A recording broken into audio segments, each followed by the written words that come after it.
Nawala na yung kanina. Lipat doon. Lipat. Wala siguro siyang customer dyan. Doon maraming tao doon eh. Si uncle naman dyan. Saan ka sasakay, be? Pag-imarte ako. Yung papel na binigay mo nandito na, no? Oo. Ano mo, baka naiwan. Sinama ko sa pera.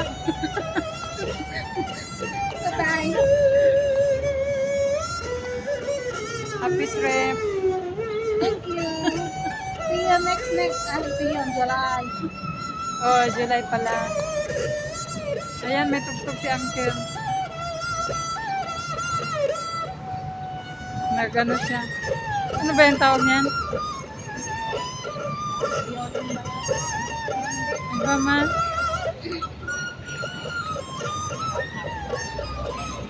Maganda pag gabi.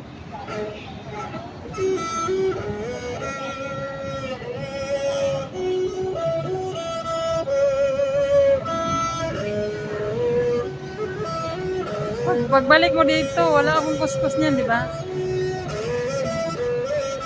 July. 6 pala sila punta. 6? July 6? Oo, Sabado. 1 week sila doon. Ay, puntahan mo ako sa airport. Oo. 10:30 yung flight. Tanghali pa lang, go na ako. Ano ka ba? Gusto ka ako makarating dyan ha? Di, ikot-ikot ako doon. Terminal 4, di ba? Puntahan mo ako lang sa Carmen. Ha? Puntahan mo kami sa Carmen ko. Sa 4 kita punta? Makaikot-ikot ba doon? Hindi ko alam, first time ko nga doon eh. Maganda doon eh, pero di ko sure makaikot kasi nakaikot tayo sa todo yun, di ba?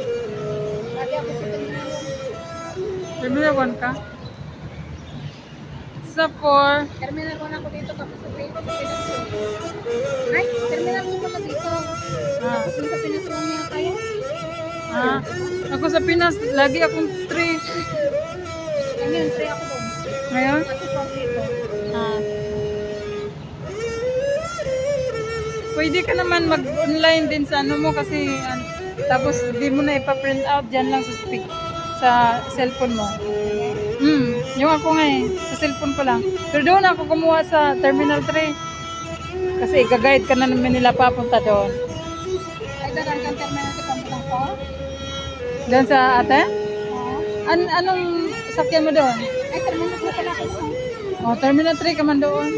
Saan doon? Sa ano, yung basta ituturo yan ng gwardiya.